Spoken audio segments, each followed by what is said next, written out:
ದೆಹಲಿಯಲ್ಲಿ ನೀಟ್ ಹಗರಣ ಪ್ರತಿಭಟನೆ ವಿಚಾರಕ್ಕೆ ಸಂಬಂಧಪಟ್ಟ ಹಾಗೆ ಬೆಂಗಳೂರಿನಲ್ಲಿ ಸಚಿವ ಸತೀಶ್ ಜಾರಕಿಹೊಳಿ ಪ್ರತಿಕ್ರಿಯೆ ನೀಡಿದ್ದಾರೆ. ನೀಟ್ ಹಗರಣದ ಬಗ್ಗೆ ಕೇಂದ್ರ ಸರ್ಕಾರ ಮೌನ ಯಾಕೆ ಅಂತ ಹೇಳಿ ಪ್ರಶ್ನೆ ಮಾಡ್ತಾ ಇದ್ದಾರೆ.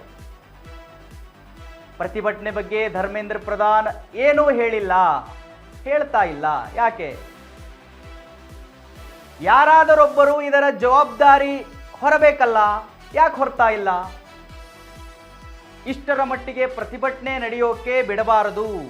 ಈಗ ಅವರನ್ನ ದೇಶದ್ರೋಹಿಗಳು ಅನ್ನೋದು ತಪ್ಪು ಅಂತ ಹೇಳಿ ಬೆಂಗಳೂರಿನಲ್ಲಿ ಸತೀಶ್ ಜಾರಕಿಹೊಳಿ ಪ್ರತಿಕ್ರಿಯೆ ನೀಡಿದ್ದಾರೆ. ನೀಟ್ಗೆ ಸಂಬಂಧಪಟ್ಟ ಹಾಗೆ ಯಾಕೆ ಕೇಂದ್ರ ಸರ್ಕಾರ ಮೌನ ವಹಿಸ್ತಾ ಇದೆ?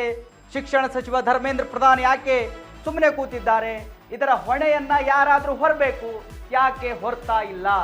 ಈಗ ಪ್ರೊಟೆಸ್ಟ್ ಮಾಡೋರನ್ನ ದೇಶದ್ರೋಹಿಗಳಂತ ಕರೆಯೋದು ಎಷ್ಟರ ಮಟ್ಟಿಗೆ ಸರಿ ಅಂತ ಹೇಳಿ ಸಚಿವ ಸತೀಶ್ ಜಾರಕಿಹೊಳಿ ಪ್ರತಿಕ್ರಿಯೆ ನೀಡಿದ್ದಾರೆ. ಮುಂಚೆನೇ ಮಾಡಬೇಕಿದ್ರೆ ಅದು, ಯಾಕಂದರೆ ಒಂದು ಎಲ್ಲೇ ಪ್ರತಿಭಟನೆ ಆದ್ರೆ ನಾವು ಹೋಗ್ತೀವಿ, ಫ್ರೀಡಮ್ ಪಾರ್ಕ್ ಹೋಗ್ತೀವಿ, ಯಾವುದೇ ಸರ್ಕಾರ ಇದ್ರೆ ಇಲ್ಲಿ ಹೋಗ್ತೀವಿ. ಅಲ್ಲಿ ಕೂಡ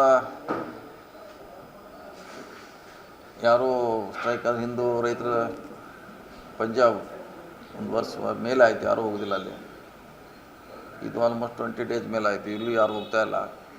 ಇದು ಪ್ರೆಸ್ಟೇಜ್ ಆಗಿ ತೊಗೊಳ್ಳೋದಂಥ ಅವಶ್ಯಕತೆ ಇಲ್ಲ. ಈಗ ಸರ್ಕಾರ ಅಂದರೆ ಜವಾಬ್ದಾರಿ ಅದು. ಏನೇ ಇದ್ದರೆ ಕೇಳಬೇಕು, ಪರಿಹಾರ ಮಾಡಬೇಕು. ಲೋಪದೋಷ ಇದ್ದೇ ಇರ್ತದೆ, ಅದನ್ನು ಸರಿಪಡಿಸೋದು ಬಿಟ್ಟು ಯಾರು ಒಬ್ಬರು ಹೋಗ್ತಾ ಇಲ್ಲ ಅಂದರೆ ಭಾಳ ಆಶ್ಚರ್ಯ ಅದು. ಹೋಗ್ಬೇಕು, ಕೇಳಬೇಕು, ಅಟೆಂಡ್ ಮಾಡಬೇಕು. ಅದು ಮಾಡಬೇಕಲ್ಲ, ಮತ್ತು ಇಷ್ಟು ದೊಡ್ಡ ಮಾಡಲಿಕ್ಕೆ ಕಾರಣ ಅವರೇ ಕಾರಣ. ಮೊದಲೇ ಇದನ್ನು ಅವ್ರು ಟ್ಯಾಕಲ್ ಮಾಡಿ ಮೀಟಿಂಗ್ ಮಾಡಿ ಅವ್ರಿಗೆ ಹೀಗಾಗಿದೆ ಏನು ಮಾಡಬೇಕು ಸೊಲ್ಯೂಷನ್ ತೊಂದರೆ ಅಲ್ಲೇ ಮುಕ್ತಾಯಗೊಳ್ಬೋದಿತ್ತು. ಅದು ಪ್ರೆಸ್ಟೇಜ್ ಮಾಡೋದ್ರಿಂದ ಅನಾವಶ್ಯಕ್ಕೆ ಸಮಸ್ಯೆ ಉದ್ಭವ ಆಗಿದೆ ಇಲ್ಲಿ ದೇಶ ತುಂಬ. 26 ಲಕ್ಷ ಜನ ಅದಕ್ಕೆ ಅಸೋಸಿಯೇಟ್ ಮೆಂಬರು, ಅವ್ರ ಪೇರೆಂಟ್ಸು, ಪಾಲಕರು, ಫ್ರೆಂಡ್ಸು, ಸಂಖ್ಯೆ ದೊಡ್ಡದಿದ್ದಾರೆ ಅವರು.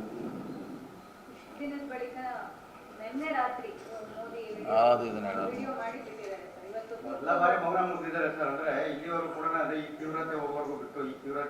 ಅದೇ ನಾನು ಹೇಳಿದ್ರೆ ಅವರೇನೋ ಮಾಡೋ ಅವಶ್ಯಕತೆ. ಹಿಂದೆ ಅವ್ರ ಮಂತ್ರಿನ ಕಳಿಸಿದ್ರೆ ಅಥವಾ ಬೇರೆ ಯಾರಿಗೂ ಡೆಪ್ಯೂಟ್ ಮಾಡಿದರೆ ಅವರೇ ಮಾತಾಡ್ಕೊಂಡು ಬರ್ತಿದ್ರು. ಬೇಕಾದ್ರೆ ಅವ್ರನ್ನೇ ಅವರು ಆಫೀಸ್ ಕರೆಸಿ ಮಾತಾಡ್ಬೋದಿತ್ತಲ್ಲ. ಇಷ್ಟು ದೊಡ್ಡ ಘರ್ಷಣೆ, ವಿದ್ಯಾರ್ಥಿ ಮೇಲೆ ಹಲ್ಲೆ ಇದು ಆಗ್ತಿರ್ಲಿಲ್ಲ. ಇಷ್ಟು ದೊಡ್ಡ ಮಟ್ಟದ ಪ್ರತಿಭಟನೆ ಆದರೂ ಧರ್ಮೇಂದ್ರ ಪ್ರಧಾನ್ ಅವರು ರಾಜೀನಾಮೆ ಕೊಡೋದಕ್ಕೆ ಮುಂದಾಗ್ತಿಲ್ಲ. ಮೋದಿ ಅವರು ಕೂಡ